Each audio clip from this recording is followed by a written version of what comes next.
Okay. Good evening, friends. Welcome to the fifth episode of my online fortnightly live talk show, Status Single with Shri, an initiative birthed out of the community I founded, which was a result of a best-selling work of nonfiction that I authored in 2018, based on seeding interviews and testimonials of over 3,500 urban single women.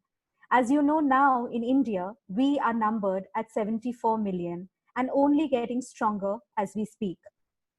Before I go on to my fantastic panelists and the topic that we are here to deliberate, discuss, and debate on this evening, I want to have the honor and the pleasure of introducing our presenting partners, Assidious.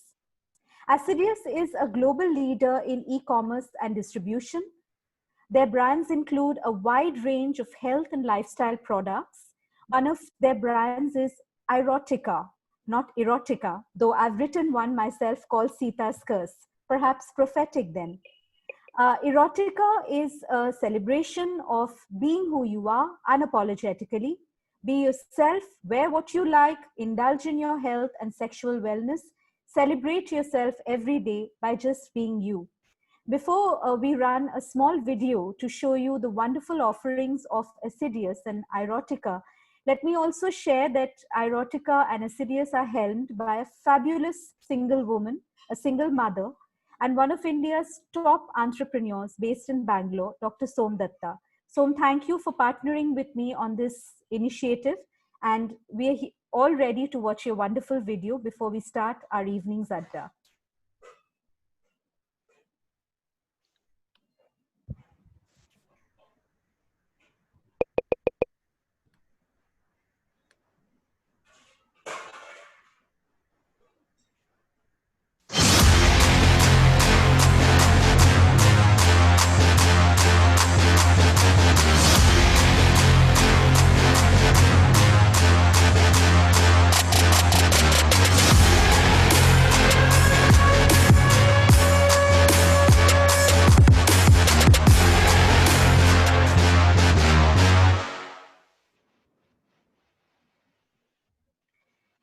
The Adda topic that we have chosen this evening is something that is very, very close to my heart. We are talking about Cyclone Amphan and the way it ripped out the heart of my home state, West Bengal.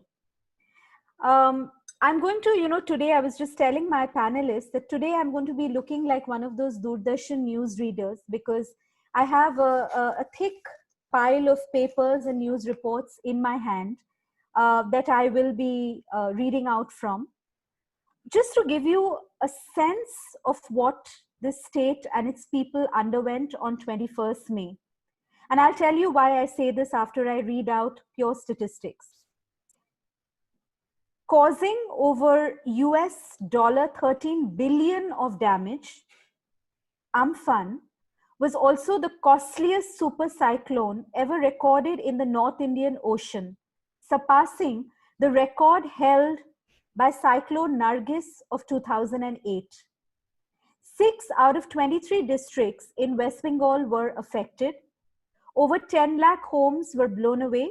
Estimated, there are still 2 lakh people who are homeless, who were rendered homeless by that night. What happened that night? 6 crore people have been affected.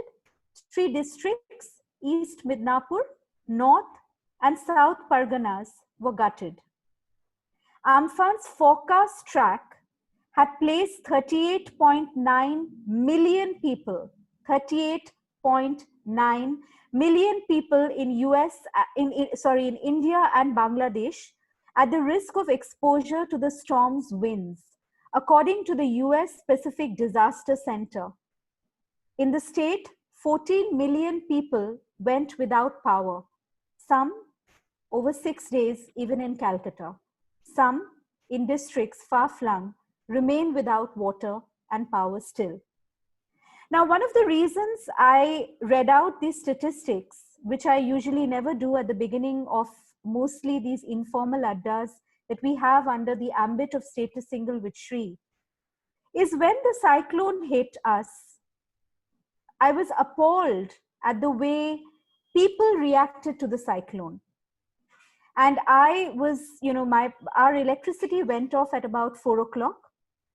It kept coming and going until about 6, when we were absolutely in pitch darkness.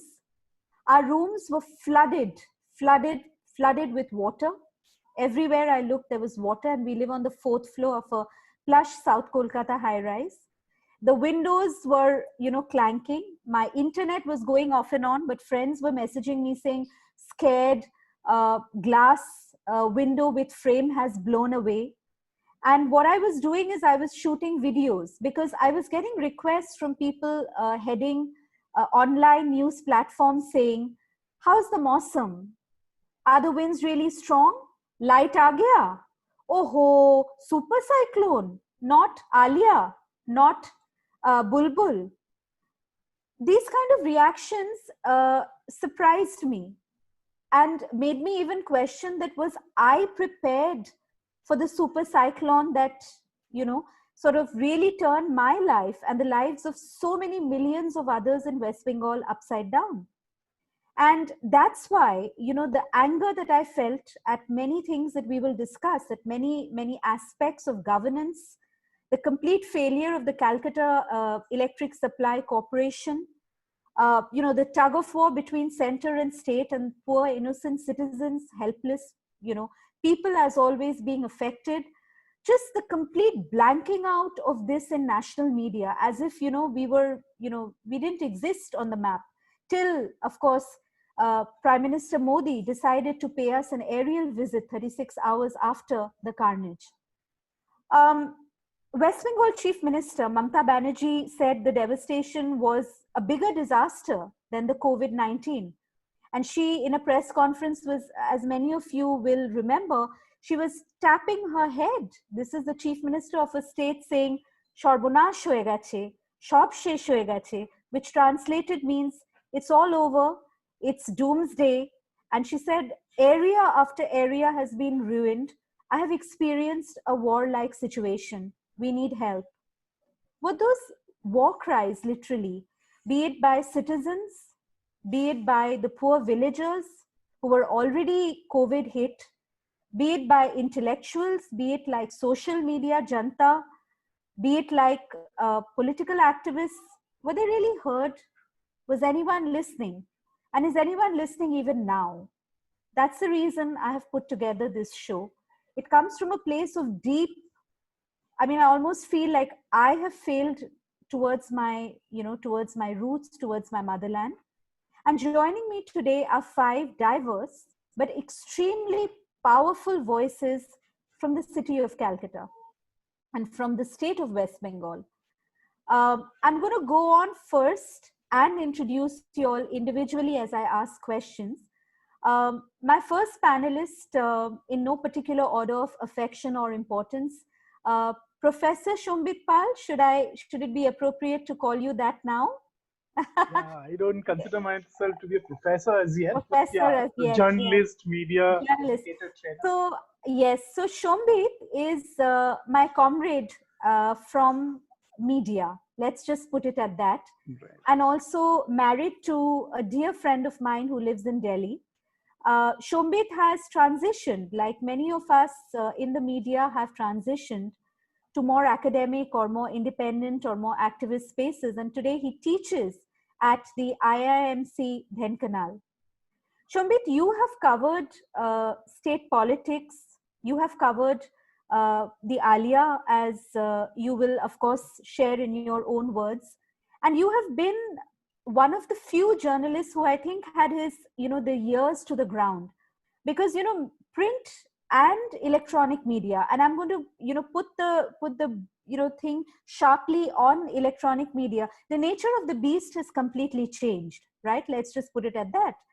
So I'm going to come straight up to you with a question which, it really intrigued me, because when we went through what we went through with wind speeds of 175 kilometers per hour, when the city of Calcutta, when the BBC London had that flashing on its sticker, on its headlines, along with CNN, along with Al Jazeera saying that Kolkata, the eastern India city, has been completely devastated. The city of Calcutta looks like the carnage after a war. At that time, the honorable governor points fingers at the chief minister, saying that, well, the chief minister is completely ill equipped to manage a natural calamity. Just as ill equipped we were to manage, the state's, I mean, he was highlighting the state's inefficient health infrastructure in the face of the COVID. It took 36 hours for a social media savvy prime minister to step foot into the state. And that also, he didn't really step foot into the state. As my sister, she ran up to the terrace because we didn't have power, and she saw a helicopter and she was waving frantically. And I was laughing at her and telling her, "You fool, you think Prime Minister Modi can see you?" And she was making posters, as many of you know, Geru. So she was holding up a poster saying, 80 hours without electricity, please help us, please save us. Do you think that it is the stepmotherly attitude that was evident, that was shameful, that was extremely hurtful for so many of us here, trapped in that situation, is a long playing, it's almost like the Sas Bahu sagas of Bengali serials. Do you think that there's history there, history behind this behavior, behind this neglect and apathy? Yeah, Piyu, let's be very clear that, this natural calamity, you can have two kind of preparedness. One is, before the calamity hits you. In this case, you know the path of the wind and all, and you can prepare in a sense. But in some kind of natural calamities like earthquake and all, you cannot really prepare. But here you had a chance to get prepared. What I understand is that, what happened, the concentration was more on the coastal areas, like, in 24 Parganas and East Midnapur. I mean, there were several cyclone shelters where people were evacuated. But what I feel is that, the state government wasn't prepared to face this kind of devastation in the city of Kolkata, because our experience has been over the years that the such kind of storms that come and that passes into Bangladesh, and it doesn't really come to Kolkata in this big way. Only Ayla was the one, I think, that really hit Kolkata, but not as bad as this one. So a state government was probably not prepared to face this kind of devastation in Kolkata. Let's be very clear about that, and we have seen what has happened. Now, coming to the question of, center-state relationship, so there has been a tension for a long time.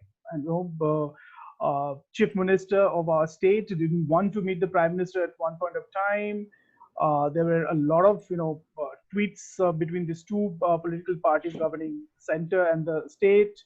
And the tension was very much, evident during the COVID situation as well. And that started with, sending a central team, and the governor, as you have rightly pointed out, acting as almost like an agent of this, in true sense, central government, and of course, the political party that's running the center. So I do not understand. I was not really sure why the prime minister took so much of time to react. But he had reacted, and finally had come and held a meeting with the chief minister, with administrative officials at the ground, and then announced a package. But this was really, very very unusual for an active central government under the leadership of the prime minister to really react to the situation in this way. So this is one political, area that really had shocked a lot of us. Now, the second thing is that about the national media you have talked about. Yes, I was really surprised, and in fact, I had posted on Facebook saying that this media, mainstream media, especially TV channels, have gone from story mode to conflict-driven coverage mode. So, if there is any conflict, they jump into that. If there is any communal tension in West Bengal, national media will jump into that. But they took a lot of time to react as far as this cyclone Amphan is concerned. And there could be one reason that there was problem of logistics. There's lockdown in the country at the time. There was complete lockdown, and it wasn't possible for them to send a lot of people or other reporters to the ground and let them cover. But having said that, I would I would still say that, and I have spoken to a lot of reporters of national media, and they are also really not happy about the way their headquarters had treated this whole situation. So I think they had uh, one reason could be they couldn't understand the kind of devastation it had created. This could be one. Number two could be, they didn't find any conflict, because everything we look at in these days is in binary. Conflict, Either yeah, this, yeah. yeah, either this or that.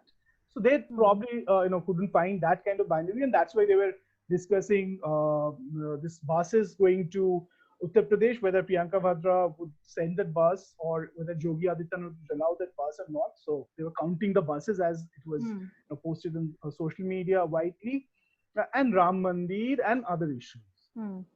They had picked it up only when the Prime Minister decided to come. Prime Minister reacted, and then they probably understood the gravity of the situation. I don't know whether they fully realize that or not. So there are a lot of aspects to it which actually shocked a lot of us who know how media covers, who have seen how political parties generally react to these situations. And next year West Bengal is going for the assembly polls, and both BJP and TMC, they have their political stake. So they shouldn't have missed this chance to show their capabilities and the way they could have reacted. They probably failed to do that, right? Shumbit, I'm just going to add to that before I go on to my next panelist, Shohini. That when just after this, I think 2 weeks on the heels of Amphan, we had Nishargo, right? I'm pronouncing it the Bengali way, Nishargo.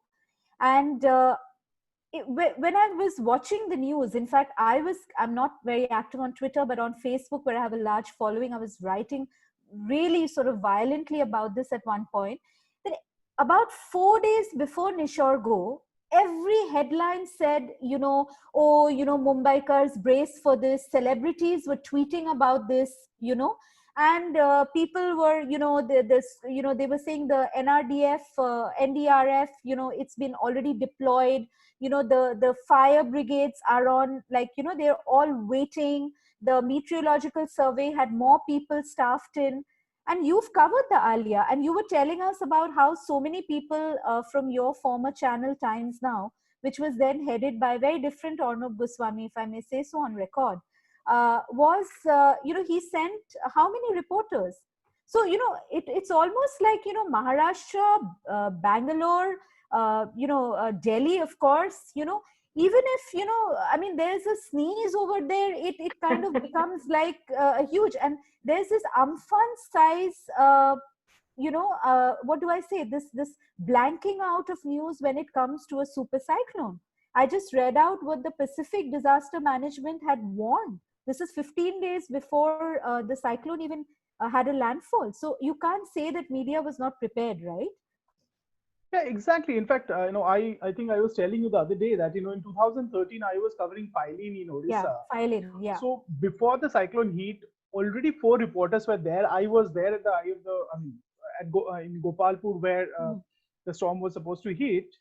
Eye of the storm was supposed to hit, and then on that night I had a phone call with my Dadin editor, and he was prepared to send, and he actually sent about 10 reporters from Delhi to Bhubaneswar and then Odisha, but devastation wasn't that worse at that time, and so not all of them had actually reached Odisha. But what I wanted to tell you at the time was that that is the kind of response the national media had at that time. Someone was telling me that we have covered a lot at the ground. Some reporters were telling me. I completely agree that every reporter will love their story to be on their channel, and they have dedication and they have really worked hard. I know some of them had gone to the coastal areas, stayed put there and covered it. But the thing is that the kind of response that you see, this blanket coverage that we are talking about. Today I was checking one of the national channels YouTube channel. I saw back to back about 10 videos on Nishargo, and that is not the kind of videos that I had seen in case of Amphan. So that tells the story that how national media had actually reacted. And there can be another reason, please, that where the business interest is. So West Bengal cannot give much revenue to these national news channels. West Bengal can give them political, dividends. So that's why they take interest. So if you look at the stories they've covered in last few years, were all of conflict between Mamata Banerjee and the center, Mamata Banerjee of the BJP, TMC, BJP, or the communal tension. So it's very natural they will concentrate more on Delhi, more on Mumbai. Do you see any coverage of Northeast in national channel? Never. There are certain, never. yeah, there are certain things called TRP cities. Do you see much coverage of Chhattisgarh on national channel? No. Do you see coverage of Telangana that way? Yeah. No. So they have their business interests, they have their TRP interests, right, and they're covering it. Now somebody was telling me that there was a lot of coverage, and you be happy with your WhatsApp university. My answer to them is that yes, I would love to find videos viral on social media. That is how people are consuming news. If that's not going viral on social media, that means that you are not covering it properly. It's reaching out to people, and you have rightly said some people didn't even know initially. They didn't know what has happened on the ground. They did not know. They did not know. Right. When I was writing, when I wrote about this, the next day when I got back internet at least, somebody from Mumbai who is connected to the film industry said to me, Shri, come on, you've just relocated back to Calcutta and you should know this by now, having been a journalist for close to 17 years, that paisa bolta hai, and it's exactly what you said. I move on to a fabulous, feisty single woman. I'm always going to highlight the single woman panelists. So Sohini Chattopadhyay, award-winning writer. Sohini's articles are something that I look forward to and follow. Whether it's her very, very insightful, incisive reporting on public health, on things like even the shortage of blood being available during the COVID. I don't think, Sohini, in recent times, I have ever seen anybody putting the lens on public health to such a brave degree in this country. So keep up your good work always. Sohini also writes a column for Film Companion, which is on women, gender, sexual politics in popular culture and Bollywood to a large extent. Sohini, you mentioned something at the start of this when we were doing sort of just a casual adda before we started recording, that when Modi's survey happened, I'll come back to that. And he kind of, there was 1,000 crore relief fund that was on the menu, right? This while the center owes the state rupees 11,230 crores in taxes, and destruction from Amphan could have cost Bengal over 1 lakh crore. You were saying something very interesting about GST dues of various states, which I think needs to be put on the table. And along with that, the fact that we've had a 5 or 6 member team from the center now actually come to the state and go to these affected districts. And they've agreed with the summation of the state government that yes, we do need more money, we do need more help. So over to you. Yeah, good evening, Srimoy. Thanks for inviting me. I was listening to Professor Sombit with great interest, and I thought he brought a lot of clarity to this, the media angle. I just wanted to quickly say one thing, which is that it's absolutely, I think, very much possible that business interests dominate and dictate what the media covers. What's interesting is that we all know that the media has a lot of Bengalis. I think this is 3 weeks after Amphan, and in these following weeks, I can understand if people were not there on the ground when the cyclone hit.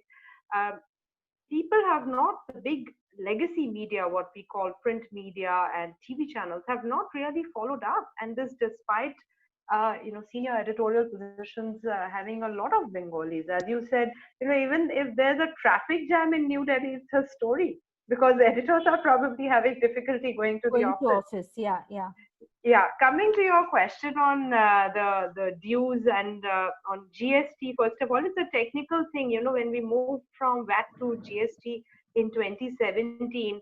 I think, I mean, all of us know, because we can see on our restaurant bills, or any bill that we see, you see now that taxes are now neatly divided into two columns: CGST, which is Central GST, and SGST, and those are equal now. So if it's 36 rupees you're paying as tax, so 18 rupees will go to the center and 18 rupees will go to the state. Now this is the cause of much heartburn, because if you look at how the India is a federal structure, how the country is financed, much of the revenue actually comes from the states. The center only spends money. The only thing that the center has which can earn their money is railways.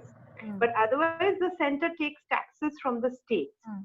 So with the GST regime, so before GST, what happened was, GST, to put it very simply, is a uniforming influence. So everybody has the same, all states have the same rate of tax for a list of goods. Now that can vary, whatever goods, but and they have to sort of, that control that states have over, used to have over their finances, has now gone, because 50% straight away goes to the center. The states can no longer decide how much they want to tax a certain good. In fact, even during COVID, you will see that that was the topic of much discussion, with alcohol sales, for instance, when Right. the alcohol sales Right. started. So the most states, not just West Bengal. You said West Bengal has 11,000 crore dues, GST dues. I think if you actually check the chief minister's version varies. She says 53,000 crores, but let's take it at 11,000 crores.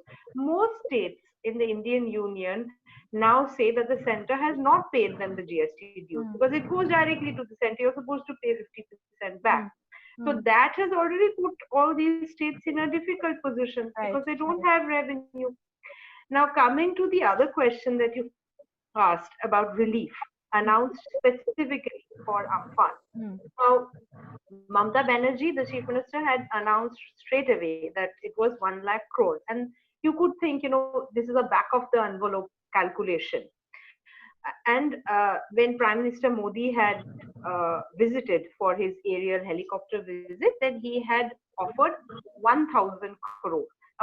Put simply, that is 100th of what the chief minister claimed. There was a very interesting news item in Bartaman, which is a Bengali paper here, this week, which said that last week a central team of bureaucrats had visited, and various departments of the state government made presentations. And the central team agreed with this estimate of 1,02,000 crores. So it's interesting that the center now, a central team of bureaucrats is agreeing, but the Prime Minister has offered 100th of that. Right.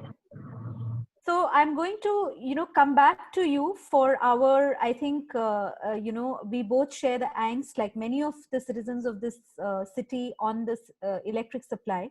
But before that, just to put things in perspective, because we have a lot of people watching, even on our Facebook Live, who are not from Bengal, who wanted to watch this just to understand how bad it was. So Shuktara Lal, who's a familiar face on the cities and on India's theatre scene, one of the young Turks in theatre, she uses theatre for healing, she's a teacher, she's also a drama therapist, so to speak, and somebody, who's a very, very known face, a young known face on the city's art and culture scene, also a single woman. Shuktara, you and I connected on social media during this time. Once again, like so many of us, only had Facebook to empathize or to fight each other's battles.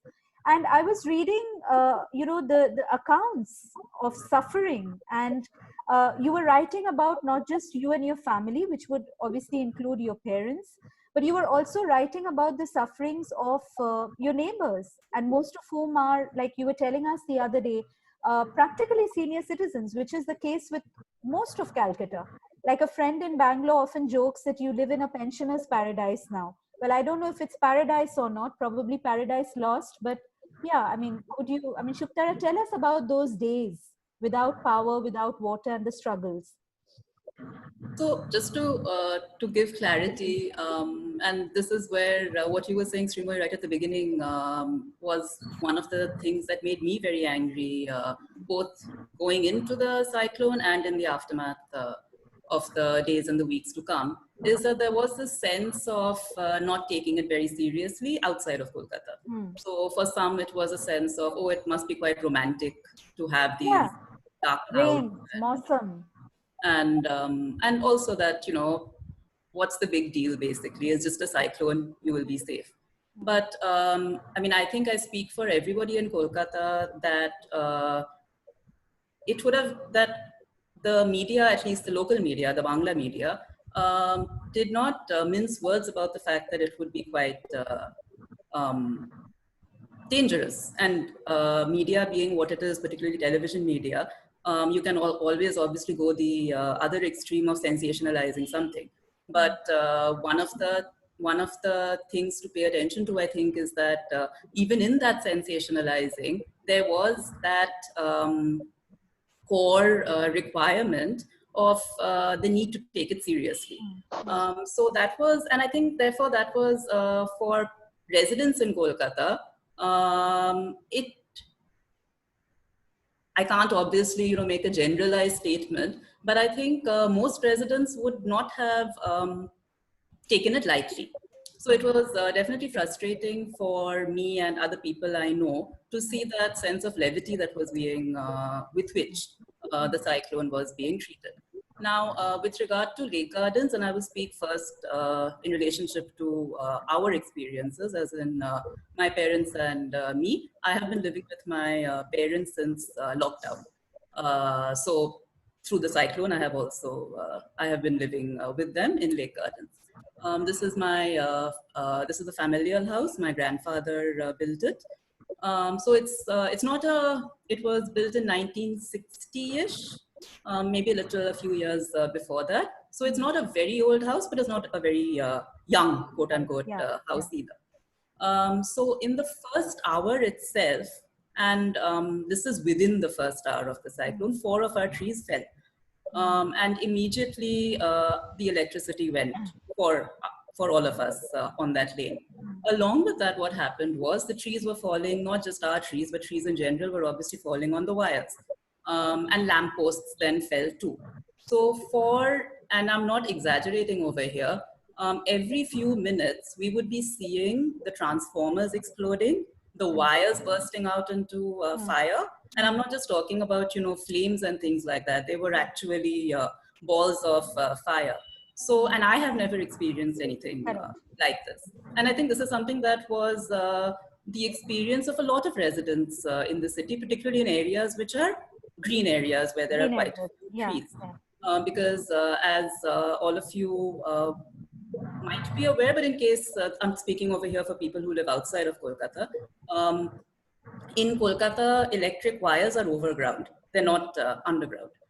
So, so this now in front of, on our lane, and this is, the lampposts had fallen, trees had fallen, wires had fallen. And so for 7 hours, we were in that space of no electricity, which went on for which went on for 72 hours. Complete, you keep seeing these bursts of flame. Plus, of course, things that a lot of houses and families experienced, of windows breaking, water coming in. So the pump room, a lot of old houses have the pump on the ground floor. So fear about the pump getting flooded. So these were issues that a lot of residents in the area were grappling with. Now, the day after, there was absolutely, there was nothing that happened. There was no sign of CESC or KNC. Now, what people were doing was moving through the branches, the trees, the wires, the lampposts. And you don't have to have a lot of education or knowledge or erudition to know that there is nothing safe about moving through potentially live wires, trees, and branches. And also, of course, at a time of COVID. So the concept of social distancing, it cannot arise. It's not something that, it's not, I mean, it's not there. So if in our neighborhood we do not have COVID, it's just we've been lucky. There's no other reason for it. And these were things that were extremely frustrating. I wondered quite a bit because now what happens when you don't have electricity obviously means that you're not going to have any kind of communication, because landlines were obviously dead immediately. Plus mobile phones also got affected because eventually the charge is going to run out. So if there is a crisis in addition to the things that you are going through, how do you communicate? And that was something that, I know a lot of people who I know were talking about for next time, because likely there will be a next time given climate change. You have to stock up on a lot of those power banks to ensure that you have like multiple power banks at home to be able to charge your gadgets. But this isn't it. This is not the way we should have to be thinking. Absolutely. There has to be other ways, other social and political and governmental ways of tackling this, as opposed to people trying to figure out ways of keeping themselves safe. Yeah, yeah. So I think the other thing that, just to sort of highlight what Srimoy pointed out, is that in Lake Gardens, the homeowners are primarily 60 plus. Yeah. And again, there might be a lot of gray area about COVID, but research is unanimous at this point about the fact that people who are 60 plus are higher risk. People, in fact, who are 50 plus are higher risk. So it was, I think the fact that homeowners had to be on the road just to ensure that that there was some kind of movement, because again, there was no sign of KMC or CESC. So people had to come out to see what they could do to fix things, which of course we can discuss a little later. Yes, yes. So I was without power for 140 hours. There was 500 kg of garbage overflowing on the main Jodhpur Park road. For those of you listening in, Jodhpur Park is a very plush area in South Kolkata, maybe akin to Lavelle Road in Bangalore, or maybe Horse Khas or GK in Delhi. Shohini, I correct me if I'm right or wrong. There, you've been a Dilliwala like me. I'm going to go on to my fourth panelist, one of my favorite Bengali poets and novelists, also a brave single mother, Shongita Bandhopadhyay. Thank you, Shongita, for joining us. And I'm sorry if, there's in no particular order that I come to you, but just for the questioning. So, as you know, Amphan was not even declared a national disaster. Let's just put that on record. So for everything we're discussing, the woes of the people, the tussle between center and state, the complete failure of our electric supply, which has been providing electricity to Calcuttans from 17th April 1899 during British rule, the fact is that we didn't, actually, for all that we're trying to say today, it was not even a national disaster as classified. Shongita, when I was talking to you, you were one of the lucky ones. You live in Salt Lake. You were lucky that you did have power and electricity. But you pointed out something very important the other day. You said when there's a super cyclone which has been forecast, which is being, at least regional channels are highlighting it, why wasn't the power just switched off? Why did we have to lose 96 people? They didn't die of electrocution, all of them, but many did. Why? And you spoke about something which Shuktara had also written in one of her posts, and I felt that, which is why it was so important to have your voice. Depression and grief. We are mourning something. Even if, I might not have lost my home. My home, luckily, is all right. The roof, door, etc. blew off. Glass was damaged and all of that. I didn't have power, but I still have my home. I didn't lose my livelihood. So you spoke about that, Shongita. And also, when you're answering this, where was the Bengali intelligentsia? Where are the so-called, I studied in Jadavpur University, where we would often use a colloquial term, the Atels, which Calcutta is known for, its intelligentsia. Where were they? And even the Bengali intelligentsia, media all over the country, all over the world, who today are writing such big edit pieces on Amphan, climate change, where were they then? What happened to us? Thank you, Piyu, for inviting me in this discussion. I'll continue in Bengali because I'm comfortable in Bengali.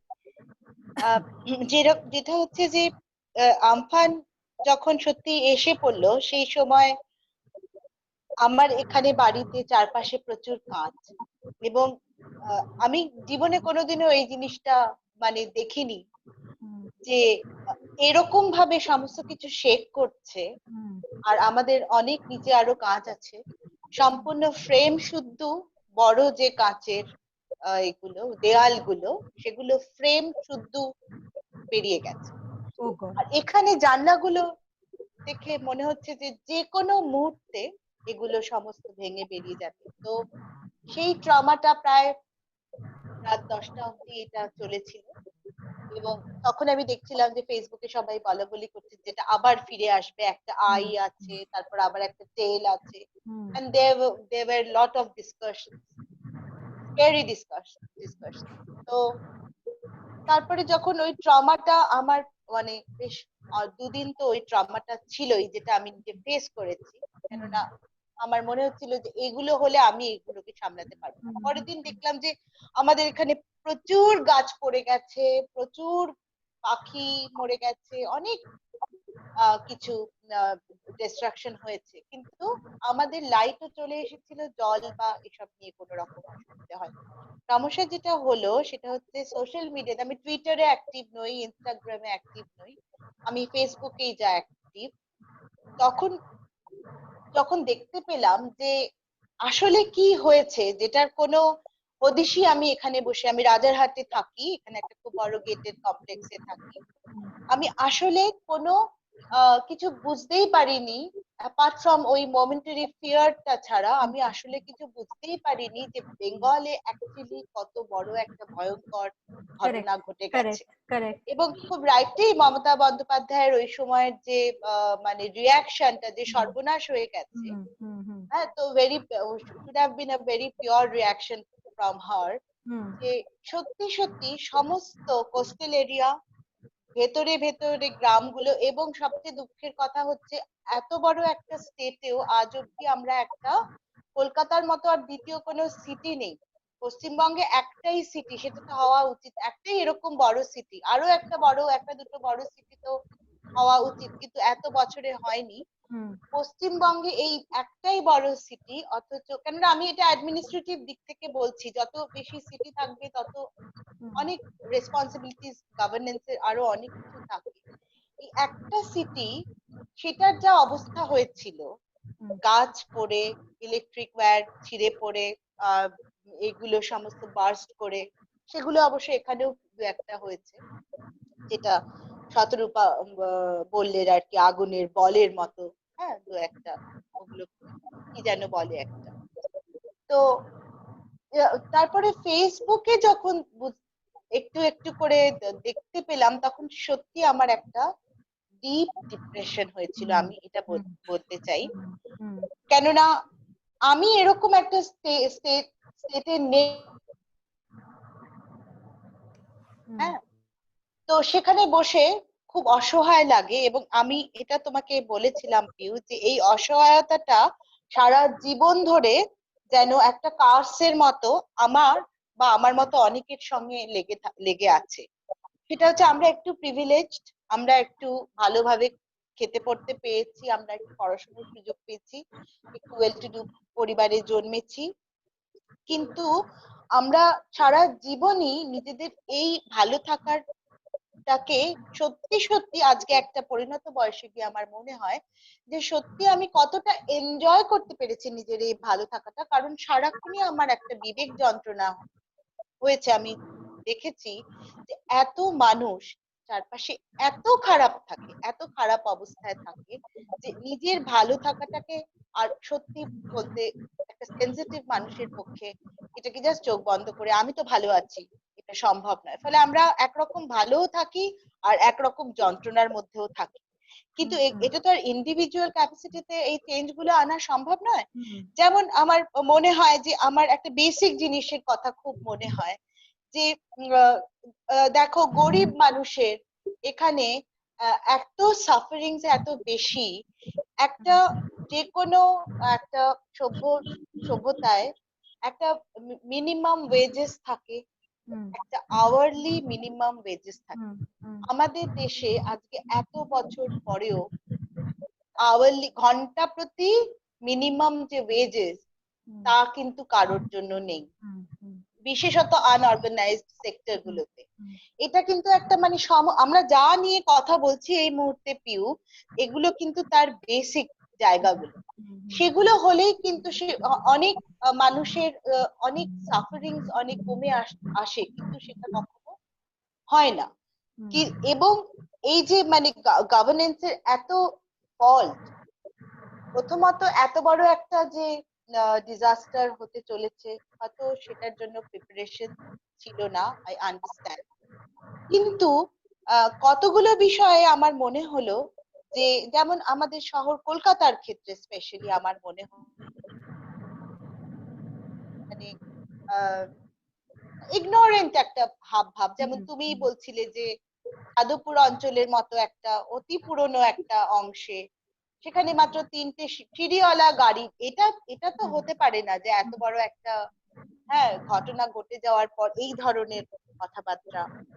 এই সমস্ত মিলিয়ে আমার মনে হলো যে আসলে খুব পরিস্থিতিটা সত্যি ভয়ঙ্কর এবং সেটা আমাকে ভীষণ এফেক্ট করেছিল।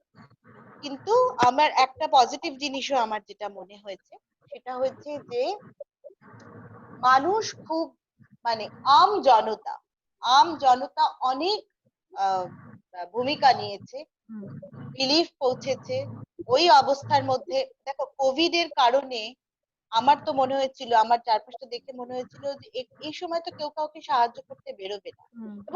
এবং এটাও বলি যে কোভিড এর মধ্যে আমফানের অবস্থা দেখে, সিটিতে বলো বা গ্রামে বলো, দেখে আমার মনে হয়েছিল যে মানুষ যেরকম ভাবে বেরিয়ে পড়েছে মাস্ক, গ্রামে তো একই জলের মধ্যে দিয়ে শয়ে শয়ে মানুষ চলছে। আমার একটা প্রচন্ড আতঙ্ক হয়েছিল যে এটা একটা সাংঘাতিক আউটব্রেক হবে, কেননা যাদের সবই চলে গেছে তাদের আর মাস্ক আর স্যানিটাইজার আর এই সমস্ত কি জানি না, সেই তার রেজাল্ট গুলো তো এবার আমরা আস্তে আস্তে পেতে পাবো, কেননা আমফান বোধহয় হয়েছে কত তারিখে, 22 তারিখে, এখন এটা প্রায় 11-12 তারিখ হলো।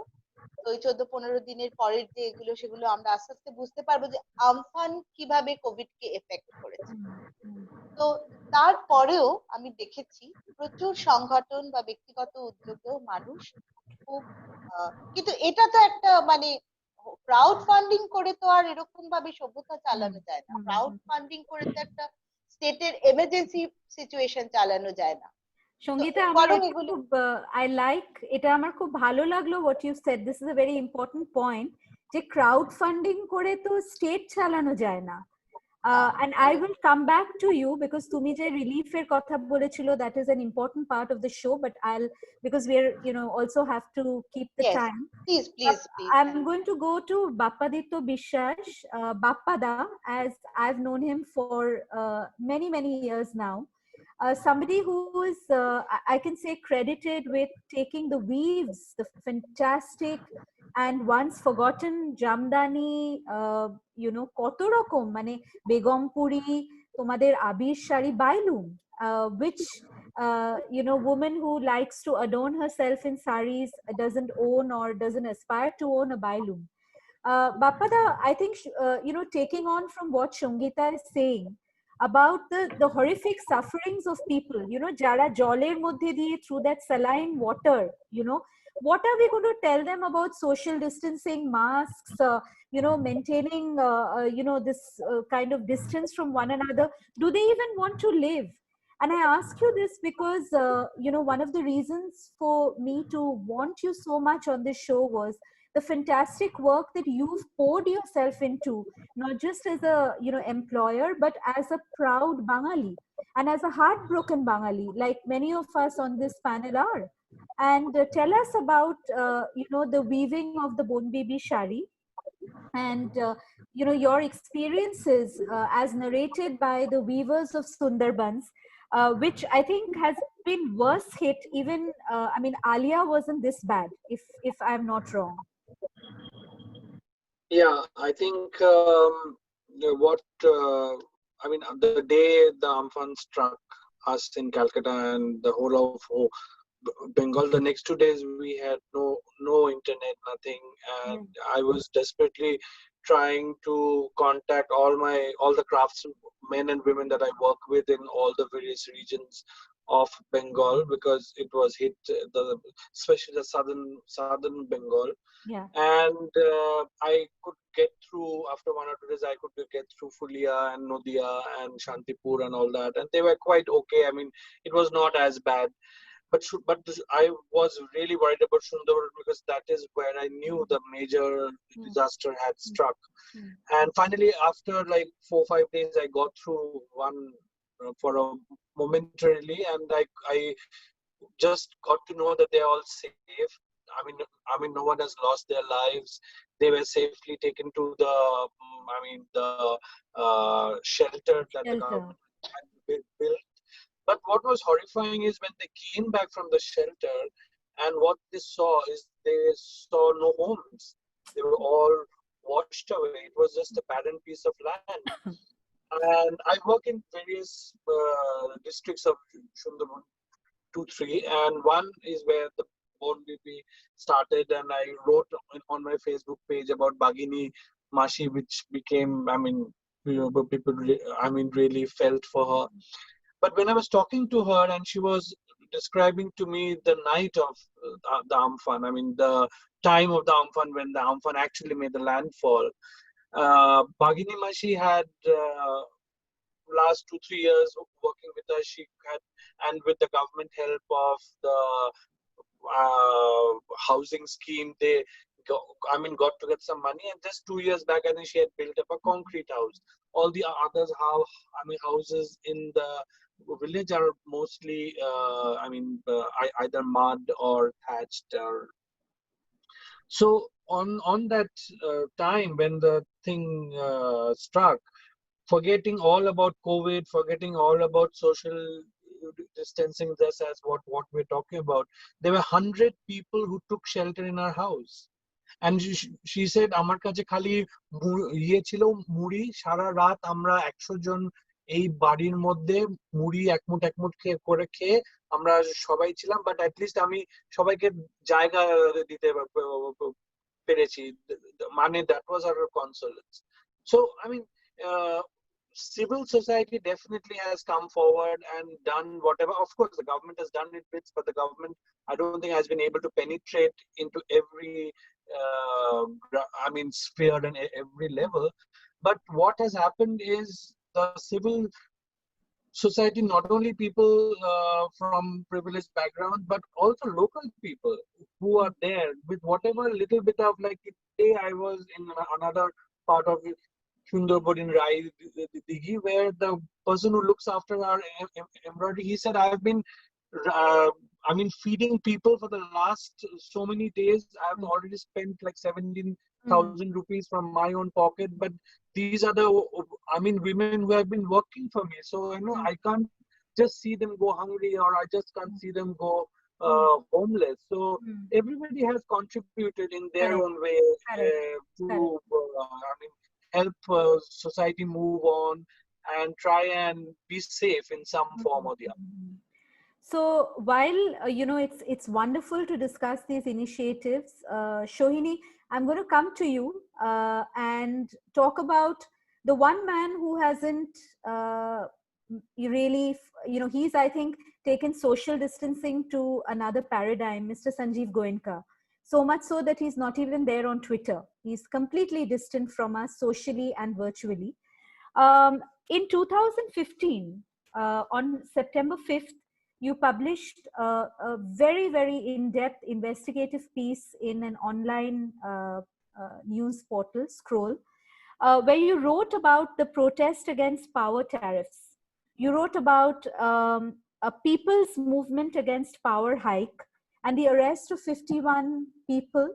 You wrote about how a citizens' collective, in a sense, was completely silenced by the authorities. I found it really, I was sometimes laughing at your caustic humor, where you said, the police didn't allow a hunger strike to peacefully go on because Durga Puja pandals had to be erected and they were getting in the way. And we're smiling now. We all is well with us. But as we know that the chief minister herself, whose paintings have been bought for high prices by Mr. Sanjeev Goenka, who owns Calcutta Electric Supply, which, by the way, was granted a license in the time of Jyoti Basu. So I'm going to just read it out. The name was changed to Calcutta Electric Supply Corporation in 1978. Before that, it was granted a license as the Indian Electric Company. In 1987, the state-run utility was renamed CESC Limited 2 years before the RPG Group acquired it when CPM leader Jyoti Basu was chief minister. I asked this on my post when I was going through 140 hours and my ailing mother and my young sister were literally ready to drop. I said, where are the commies? You know, have they sold their soul too? And where is Mr. Goenka? Because, Telegraph had published this huge article of Mamta Banerjee running up and down to the CESC headquarters, literally a verbatim, recall of how she was angry. And I'm going to just quote this, Shohini, before I, hand it over to you. Mamta Banerjee says, Calcutta and its neighborhood is under CESC, not under our utilities. CESC is a separate company. They have been in Calcutta for 30 years. They have been here on the basis of a central law since CPM. There is no other organization here through whom I could have got it restored. Our hands are tied. Right now, there is no alternative. Then she says, I feel genuinely hurt. They behaved like they don't like me. For 3 months, we have been working constantly, all of that. So it was a back and forth. Of course, no statement from CESC. As you know, one fireman was electrocuted about 10 days after he was trying to remove trees, and a case of homicide has been brought on the CESC.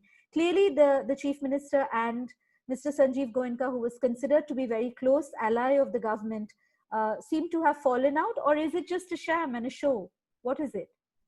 No, I think the Telegraph story that you referenced is important, because I think for the first time, as you said, the owner of CESC Limited, Sanjeev Goenka, is known for buying extremely high-priced paintings from the Chief Minister. And this is the first time that we see a public falling out between the government in West Bengal and CESC Limited.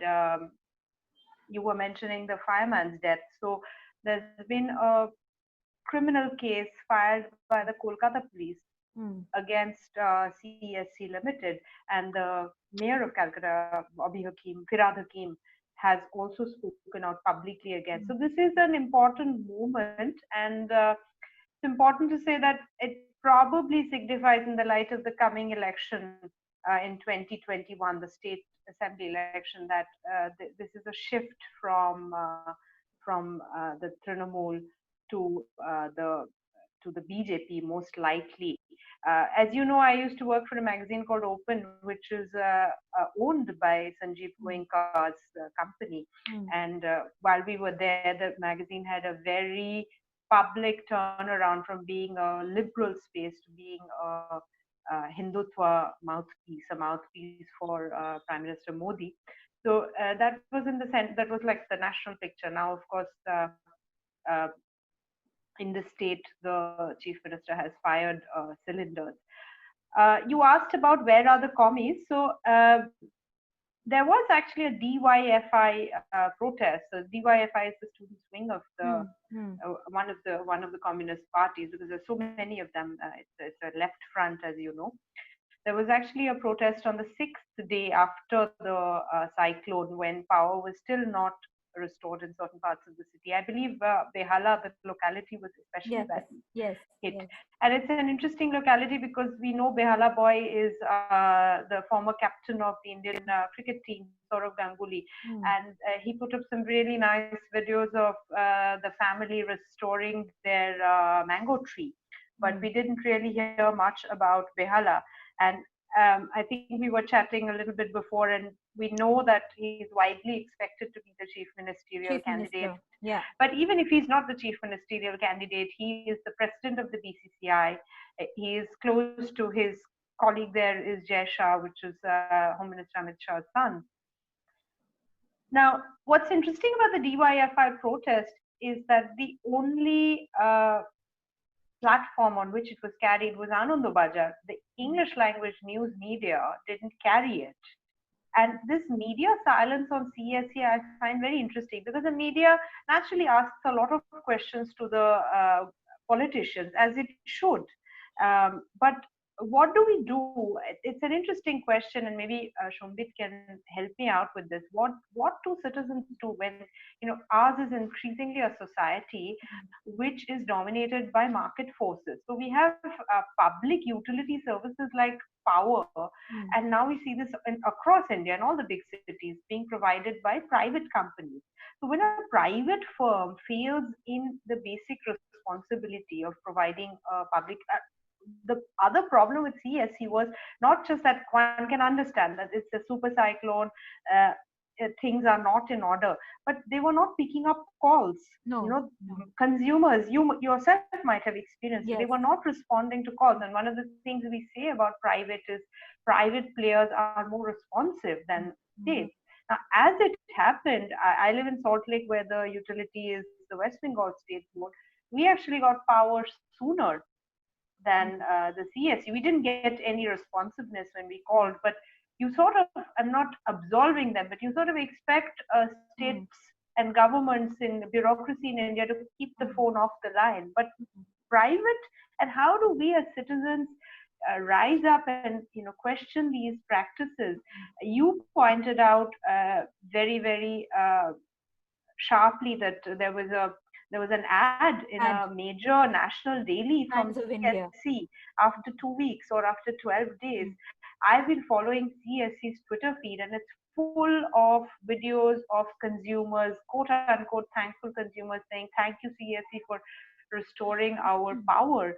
So, but where were you? Why weren't you responding even on Twitter? Why weren't you, when you don't have power? Shuktara was mentioning this, for 3 days or 4 days, there are people who need oxygen at home. I have a grandfather who needs, at least you can organize, a more traditional oxygen cylinder. You can organize for getting your phones charged. What do you do when, you don't have any answer from a company like this? And the media has been completely silent. So it's a huge media failure, probably because they get a lot of ads from CSE. Shombit, is that the reason? Because, I actually wrote this when I was saying shame on the national media. One of the things that I brought up is why aren't, you guys interview Lalit Modi. I've seen interviews of Dawood Abraham earlier on the phone, with his face masked. Come on, television news was about investigative journalism. Why was there, forget about an official statement, from CSE, I think did at some point hold a press conference, because there were people gherowing KMC. And what happened was the municipal corporation for non-Kolkatans, the Calcutta Municipal Corporation started blaming the CSE. And the CSE started blaming the corporation, saying, we don't have, they're not cutting the trees. And these guys started saying, but there's so many wires, we can't cut the trees. Firstly, before the monsoons hit, why aren't trees cut? Why do we still have archaic overhead cables, which account for so many electrocuted deaths every year? That's maybe another adda. But Shombit, is it because largely today media is owned by these large industrial groups, that even independent media, even smaller news platforms which are online, just, there was not a tool, like they say? Yes, first of all, I don't believe in independent media. Media has never been independent. It is not either. It's working for some corporates or from political parties. So that's another debate. What I want to say, yes, you are right that why national media didn't jump on CESC, probably because Aarti Sanjeev Goenka Group is one of the biggest advertisers for national media. Very few are here who contribute to national media in terms of advertisement, and this group is one. So probably that's a reason. And as Shoni has pointed out, that media has probably not touched CSE in the way they should have touched, because they are one of the biggest advertisers and they have a lot of stake.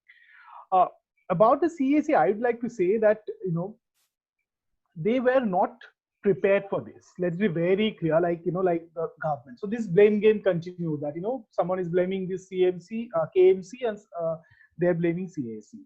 I just was reading a report, and they were this Avijit Ghosh, BP Distribution Services of CSE, had told Telegraph that about 5,000 workers were deployed to manage the situation, but mm. we have seen what it is, what it was actually after Amphan had hit. Now, one thing, I mean, various reports I have just gone through, and it says that the entire Kolkata, from 1 to 100 wards, I mean, ward number 1 to ward number 100 in Kolkata, they have underground cable, and 50% of the rest of the areas where they're serving, maybe Jadavpur, Behala, and all these areas, they have overground cable. Now, the cable problem is not just of CESC, but there are cables of different cable operators, cable TV operators, cables of telephone company. So that had created a lot of problem, because nobody knows which cable belongs to whom, and a lot of abundant cables were also stuck on different poles, and that caused a lot of problem, and that probably cost this life of this young guy in Howrah as well. About the monopoly that or the market forces, as Shohini has pointed out, yes, I mean, almost all the bigger cities in India, they're having private companies running the power sector. Correct. But here in Kolkata, we have this monopoly of one group, and nobody talks about that until this Amphan had hit. As Shohini had reported, and I have seen several political outfits, mostly fringe outfits. I can name that SUCI. It's a fringe left outfit which has been agitating against this monopoly of this particular group in the power sector in the state. They have been agitating for years. Nobody cared. There is one left-leaning outfit called Young Bengal, and they had a kind of alliance, and they had actually demonstrated in front of CAC House against this power tariff. Nobody cared, not even the media, and they were beaten up, and they were picked up from there by Kolkata police when they were agitating. Those are young people who were agitating against this power tariff. So nobody cared. Nobody talked about this high power tariff in Kolkata. But now it is being talked about when the this disaster has happened, and again I think people are going to forget about it in 1 month or 2 months, and we'll have to wait for another disaster to happen to come back to this position. So yeah, I mean, I feel the same sense of despondency, though we're in the last quarter of our show, and I would like to highlight certain extremely heroic efforts of communities, of citizens, of people who were strangers until that night when our lives were altered. And our memory, I think, took on the shape of a monstrous beast. Shuktara, you spoke and wrote beautifully about how your para, and I even love saying that, para, because when I moved out of Calcutta when I was barely 20, and I came back as a full-grown 40-year-old woman. So 2 decades of my life, I'm probably more a Dilliwala than a Kolkatan. I feel so, apart from the Bailoom and the Mocambo and the Peter Cat and the College Street, I feel distanced in many ways. But, when you were writing about how the neighbors, they came together. They said, okay, the CSC is not coming. We don't have Shiriola Gari, which translated means one of those trucks with the big ladder to go and reach the pole. We're going to collect money. If the KMC is coming to cut trees, let's feed these workers, I didn't find that in my neighborhood, where people are buying flats even in our apartment for close to 2 crores. They're upper middle class, upwardly mobile, everybody's Facebook friendly. But, earlier when I was growing up, I would see my mother refer to, oh, Shiriola, like, oh, Lal Dadur Bari, I mean, we wouldn't know the names of the people, but we knew the homes, and there was the sense of community which is lost today. I think, we keep talking about Kolkata's warmth, that it's a city of joy, warmth. I would think that now we are as faceless and as opaque as any other Indian metro. But you saw a remarkable change in your area, right, Shuktara? I mean, you saw that happening. Yeah, I think for all of us, and when I say us, I'm cautious because it's really not my generation, it's my parents' generation and the homeowners in that, in our lane basically, and adjacent lanes were applicable. It was a question of, if nobody is coming, we better do something then. I think that was the core impulse. And it started on Friday. The cyclone was on a Wednesday. On Friday, one of our neighbors, a woman, she's must be in her late 50s, early 60s, she came out onto the road and began herself picking up branches and things that were fallen on the road. And once people saw that, they joined in immediately. I think there were obviously younger boys coming in at that point. I imagine feeling a bit embarrassed seeing somebody who is older taking charge. And that was the first step, basically, which led to the Lake Gardens community, people who run errands in the area, people who are part of the area, basically. They coming, moving branches, moving wires, getting things so that allowing for space for people to move. Because if you don't have electricity, you're not going to have water. So what was happening, people are obviously carrying their buckets to the local points where water comes at particular designated times of the day. So in order to help with that, these things had to be moved. The roads had to be at least a little easy to navigate.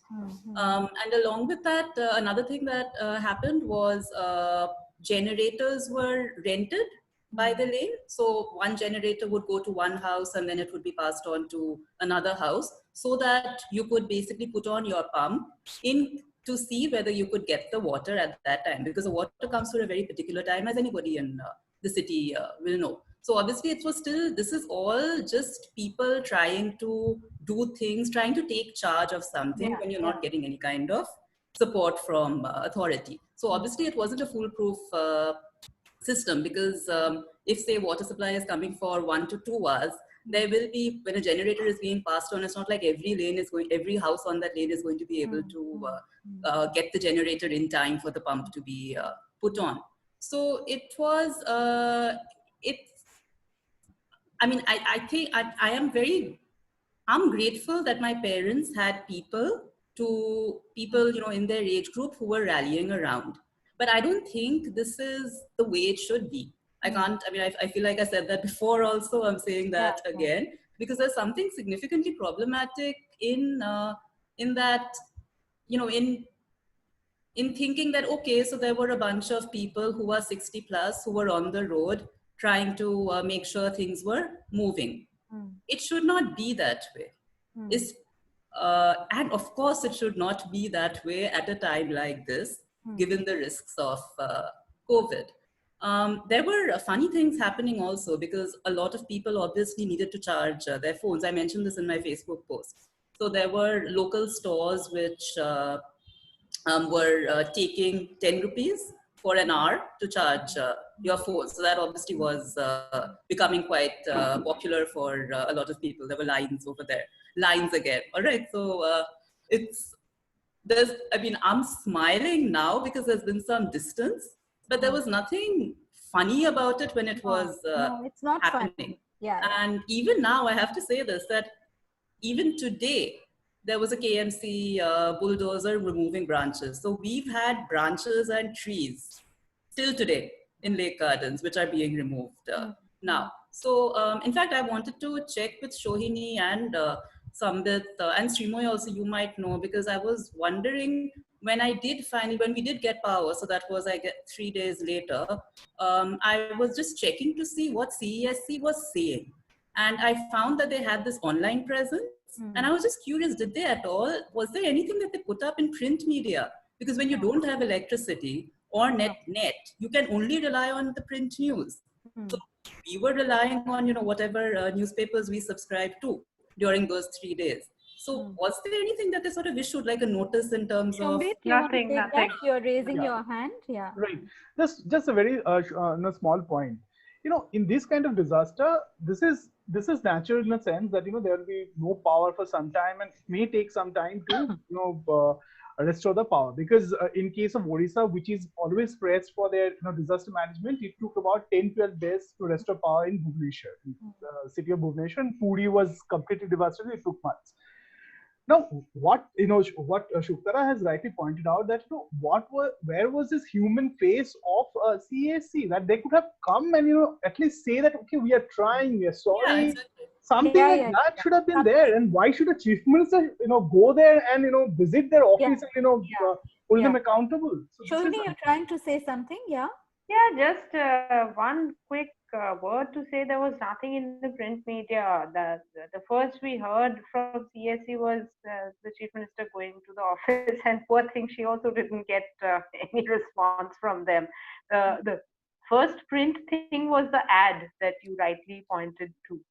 There was also a press conference. There was also a press conference which was presided by, I think second in command to Sanjeev Goenka. But on Saturday, remember we had the Amphan on Wednesday.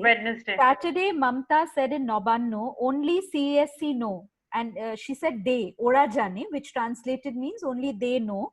The cables are theirs, the infrastructure is theirs, they are the ones supplying electricity. What do I do at this moment? At this moment, do I go and beat them up? Or do I at this moment mollycoddle them into getting the work done? So this was largely the sentiment. So once again, just sort of adding to what Sambit and Shohini was saying is that had they even put up that communication in the print media saying that, we are working on it, we might have just been a little bit more supported. So, obviously we are not expecting things to be fixed immediately, and it's a given that all of us are coming from extremely privileged context.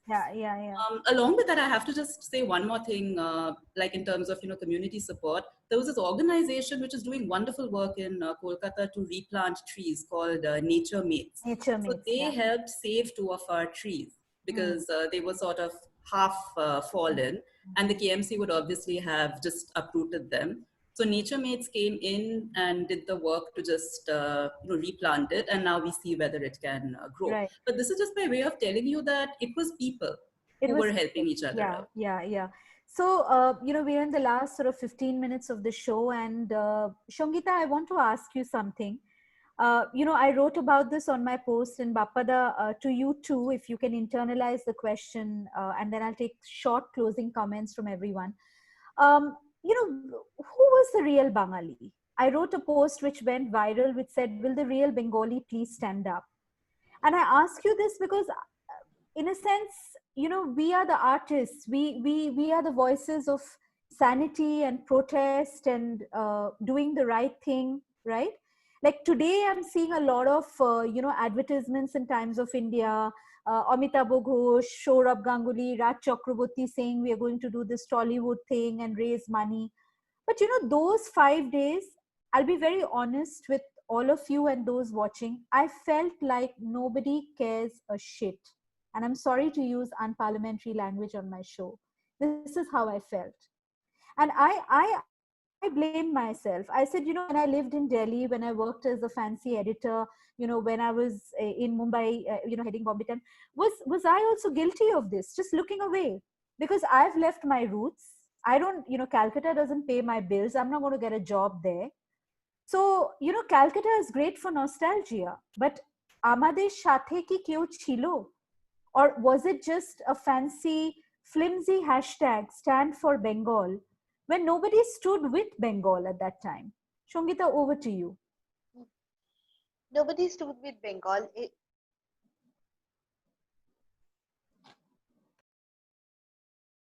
এটা বাঙালিদের কথা বলছো। পিউ, আমি খুব sorry, যদিও আমি একটা এরকম প্রফেশনে আছি, একটা মানে যাকে বলে আর কি আর্টিস্টিক লাইন এন্ড অল, কিন্তু আমার মনে হয় বাঙালির না একটা কিছু গড়ে তোলার ব্যাপারে বাঙালি এখন অনেক অনেক দূরে সরে গেছে। মানে যেটা মাথার কাজ, যে কাজটা আর কি খুব অনেক অনেক বেশি ধৈর্য ধরে অনেক ডিপ একটা হার্ডকোর জিনিসের মধ্যে যে মাথার কাজটাকে নিয়ে যেতে, বাঙালি না এক ধরনের মানে সাহিত্য, শিল্প, গান, বাজনা, ডিসকোর্স, অনেক বড় বড় নাম ড্রপ করে নিজের জ্ঞানের গভীরতা, মানে কান্ট থেকে শুরু করে কে কাকে কি বলেছিল, কে কাকে, মানে আমি খুব সরি এভাবে বলছি বলে, কিন্তু এইগুলোর মধ্যেই না এক ধরনের, এটাই বাঙালির এখন একটা কমফর্ট জোন হয়ে গেছে। বিট অ্যান ইঞ্জিনিয়ার কিংবা ডাক্তার কিংবা অন্য কোনো প্রফেশনাল তারা মানে প্রফেশনটাকে মোটামুটি ভাবে করতে হয় তাই করে, তাদের মূল উদ্দেশ্য হচ্ছে এই ধরনের চর্চার মধ্যে তারা থাকলে তারা মনে করে যে তাদের মানে ডেস্টিনেশনটা হচ্ছে ওইটাই, যে সাহিত্য, শিল্প, গান, বাজনা, সিনেমা, তাই নিয়ে অনেক কথা আলোচনা, কিন্তু যে মানে আমি আমার প্রফেশনটা এবং এটাই আমার আলটিমেট একটা ডেস্টিনেশন, এইটা আমি খুব মানে আজকাল এবং যত সোশ্যাল মিডিয়ায় তো আমি সত্যি সত্যি আমার এখন মাঝে মাঝে মনে হয় যে আমি পোস্ট দিয়ে বলবো যে বাবা এরম কেউ কি আছো যে শুধুই ডাক্তার, সে আর লেখক, গায়ক, শিল্পী, নাট্যকার, হ্যাঁ সাংবাদিক, মানে হ্যাঁ এরকম শুধু সেরকম কেউ। তো এইটার কারণে আমি এটাকে নিশ্চয়ই একটা সাইকোলজিক্যাল দিক তো থাকে সবকিছু, যখন জিনিসগুলোকে ভেঙে পড়ে তখন তো একটা তার এই পার্টও থাকে। আমার মনে হয় যে আসলে না আর কোনো জিনিসে উদ্যম, যে উদ্যমের সঙ্গে প্রচুর ভাবে পরিশ্রম জড়িয়ে আছে, মানে বাপ্পা এখানে আছে বলে আমি বলছি যে বাপ্পা নোজ এই মানুষগুলোকে তুলে দাঁড় করিয়ে এবং কোভিড এর সিচুয়েশনে আবার নিজের বিজনেসটাকে একটা আসতে কতটা একটা লেবার, যে লেবারটা মানে পুরোপুরি একটা শারীরিক পরিশ্রম এবং ধৈর্য, হ্যাঁ এটার উপর দাঁড়িয়ে আছে। এই জিনিসগুলো থেকে বাঙালি খুব সরে গেছে এবং সেই কারণে কোনো কিছু গড়ে তোলার ক্ষেত্রে তুমি যেটা বলছো অ্যাবসলিউটলি ঠিক, নস্টালজিয়া এবং এই অনীহা থেকে একটা দীর্ঘকালীন অর্থকে মনে করা যে অর্থ আসলে মানে এটা একটা কন্ট্রাডিক্টরি আচরণ বাঙালির ক্ষেত্রে, যে যা মানে ব্যবসা করা, টাকা রোজগার করা, এগুলো সমস্ত খুব খারাপ কাজ। এই সব কিছু মিলিয়ে বাঙালি আসলে পুরোপুরি কলকাতা বা অনেক শহরতলি বা বড় বড় আরেকটু যেগুলো জায়গাগুলো আছে এগুলো বাঙালিদের হাত থেকে বেরিয়ে গেছে। হ্যাঁ তোমার এবং এই ফলে বাঙালিকে তুমি এখন আর এই কারণেও সংগঠিত করতে পারবে না যে এই এটার জন্য যে পজিটিভ চেঞ্জটা আনার জন্য যতটা একজনকে লেগে পড়ে দাঁতে দাঁত দিয়ে, হ্যাঁ এখন হয়তো অনেকে কিছু কিছু জিনিস করছে যেটা তাকে ইমিডিয়েটলি একটা ফেম দেবে, তাকে একটুখানি নিয়ে আসবে এইসব। আচ্ছা অন্য কোনো বড় মিডিয়া প্ল্যাটফর্ম সারা জীবনে পাইনি, এখন তো সোশ্যাল মিডিয়াই আছে। হ্যাঁ তো এইসব, হ্যাঁ মানে এইসব করতে গিয়ে একজন, এবং আমি খুব দুঃখের সঙ্গে বলি পিউ যে এখন আমি 45 আর আমি একজন বাঙালি লেখক, আমি যে কি রিগ্রেট করি পিউ এই প্রফেশনে আসার জন্য এবং এই প্রফেশনে এতদিন টিকে থাকার জন্য বাংলা ভাষা নিয়ে, কেননা এটার কোনো অর্থকরী দিক নেই। এটা একটা সম্মানজনক ভাবে মানুষকে এই পেশাটাকে অবলম্বন করে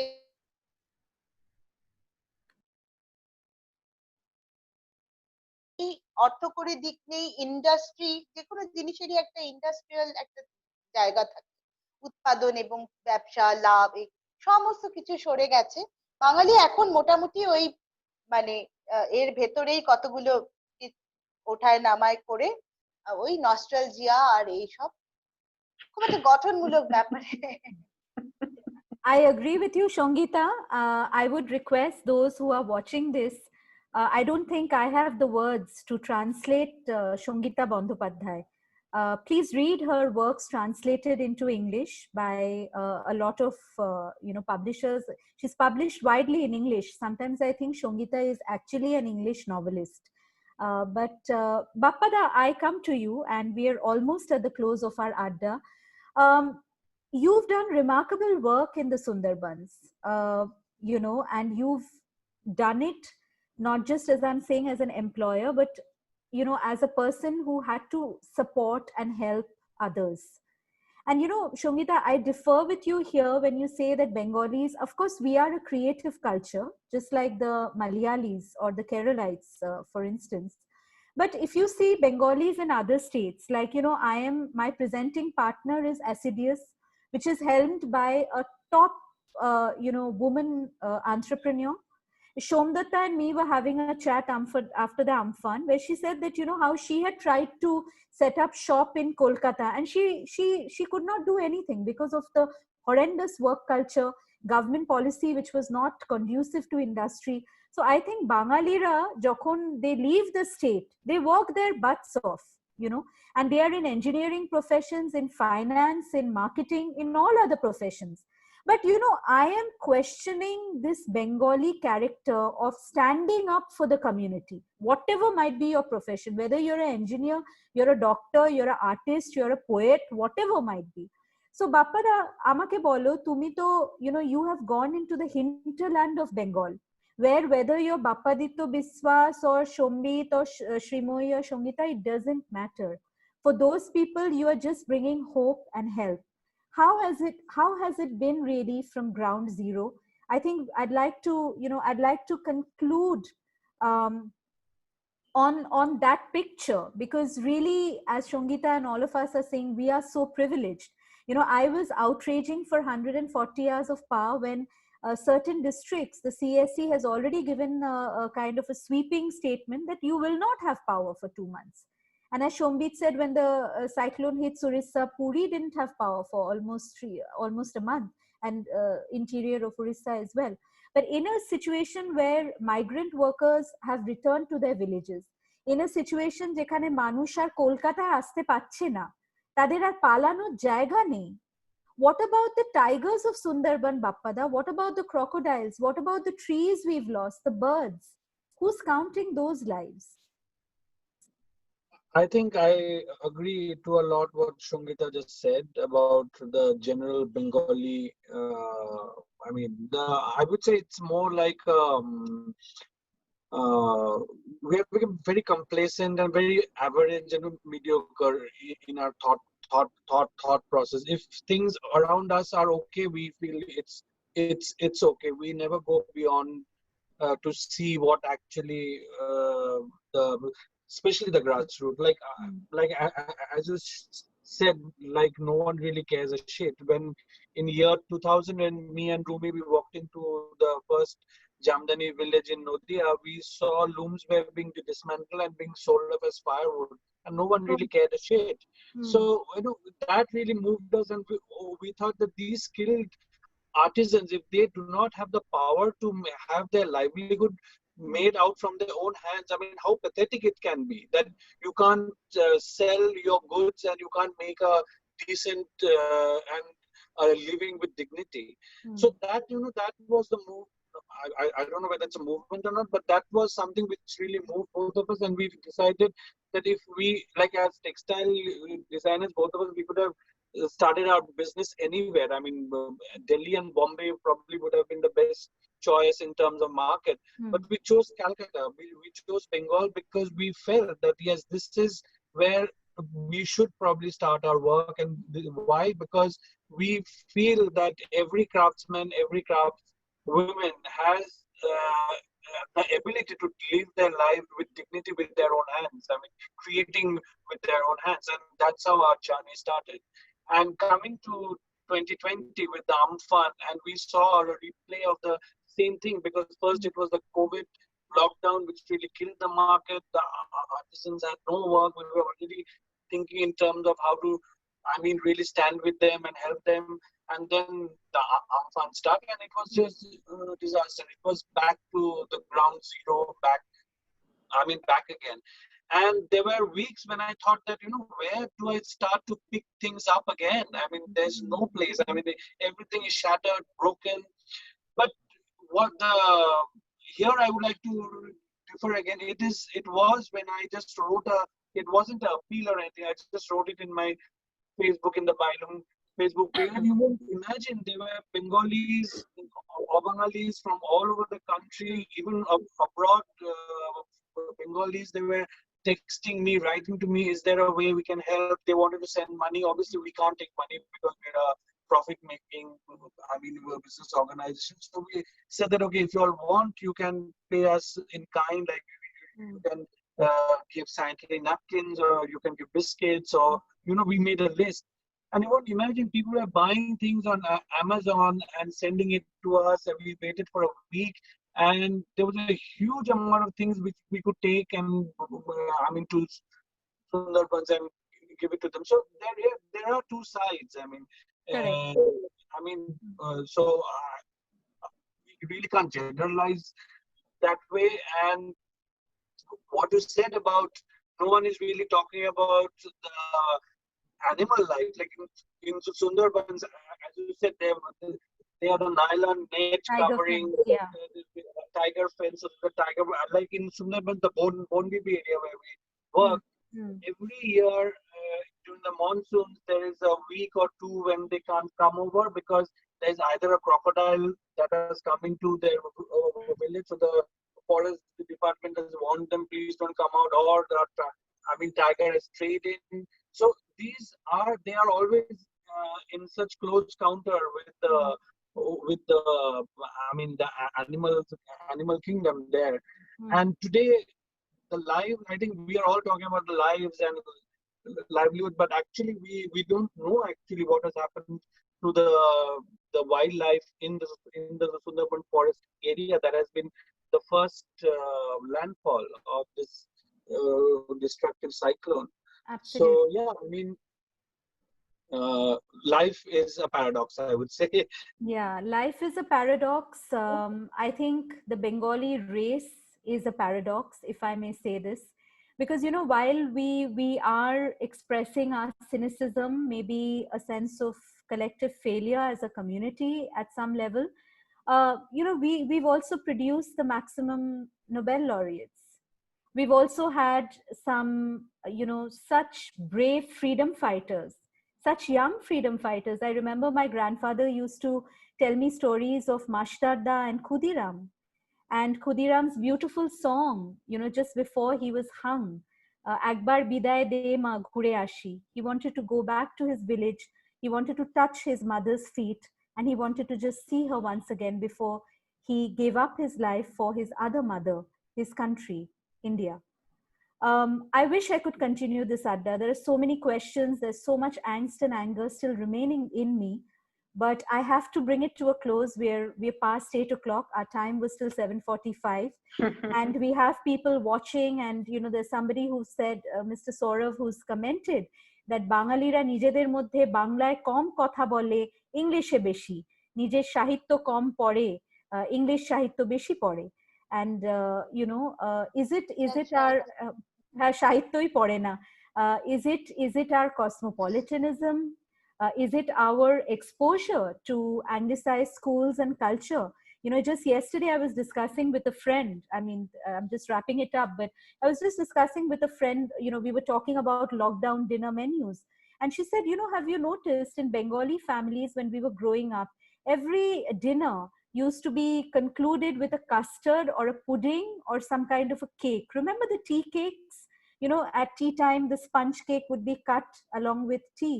So is it our so-called, our, erudite sort of Anglicism? Is it the fact that we've all fled the scene? Is it the fact that brave journalists like Shombit today prefer to teach and to educate young minds rather than being on the field? Is it because Shohini is an independent writer and she's quit a mainstream journalistic job, though I think both of you do so much more meaningful work now? Is it because, I don't know. Is it because I came back here? I have so many things that I want to say. In a line, if there is a message, we know that, the state is still devastated. The state still needs us. So I'm just going to give you all like a minute.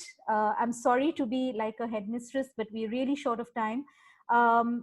If there's one thing that you've either learned or realized or want changed, be it in the media, be it in the state administration, be it in public health, be it, with, bodies like CSE or KMC, what would that be?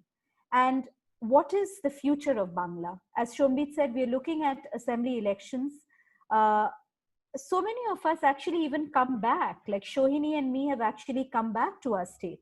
So in one line and no more than a minute, if we can just conclude this wonderful Adda, which has been emotional and important at so many levels. And before I hand it over to my esteemed panelists, thank you so much to my presenting partner. I'm very proud that we are presented by a Bengali run organization. More power to us, Shomdata and Assidious, thank you. My digital partner, also helmed by a fabulous woman director who's single, Vinta Nanda and Daily Eye. Thank you to Book My Show and Townscript for promoting us and for doing our ticketing, and for News Mobile, who carry the news of these sessions, hopefully to an interested audience. To Michelle Dadlani, who manages tech, she leads tech in the community. Thank you, Mitch, for your time. And we've exceeded time. Sorry about that again. Quickly, in one line, I start with Shomita. আমার মনে হয় Piu absolutely ইনফ্রাস্ট্রাকচারের ক্ষেত্রে অনেক changes আনা দরকার। আমার মনে হয় যে যা যা ক্ষতি হয়েছে সেগুলো অপূরণীয় ক্ষতি। থ্যাংক গড যে বেশি মানুষ মানে ক্যাজুয়ালিটি এরকম হয়নি, কিন্তু আমার মনে হয় ইনফ্রাস্ট্রাকচারের ক্ষেত্রে অনেক অনেক পরিবর্তন আনা দরকার এবং শেখা উচিত, এরকম একটা জিনিস থেকে শেখা উচিত, কারণ আগামী দিনে পরিবেশের যেসব ধরনের চেঞ্জেস গুলো আসছে তার সঙ্গে আরো এই ধরনের ক্যালামিটি আমাদের হয়তো ফেস করতে হতে পারে। Okay, so infrastructure. Sorry, I'm doing a bit of an Arnob on all of you and cutting short. But Shombit, Arnob was your former boss, so I see it brings a big smile to your face. What would you say? And if you can comment on the media, Shombit, because really the abysmal reaction, which we've discussed. Yeah, I am researching on this, and I think the answer is that strengthening the local media, hyper-local media, that will probably solve this problem. As a postscript, I just like to put it on record that NDTV and Times now, they started some kind of campaign to raise fund and other stuff as more like an CSR activity. But that apart, what I feel personally is that local political leadership has really failed in West Bengal. Failed. Local We didn't see our councillor, Shombit. I told you that. Remember, where was our councillor? Exactly. So that is what I think that that the elections are coming and they should have done much more than that. Let's not leave a life on social media all the time. And as Shuktara has pointed out, as Shomita has also talked about, Bapadita has also talked about that local people have come together, and citizens initiative really saved a lot during this disaster. And I just hope that we don't forget those hapless people in districts like the Southern Tripura Parganas and Northern Tripura Parganas who are reeling under this aftermath of Amphan. Let's not forget them. We tend to forget them. Yeah. Shuktara, over to you.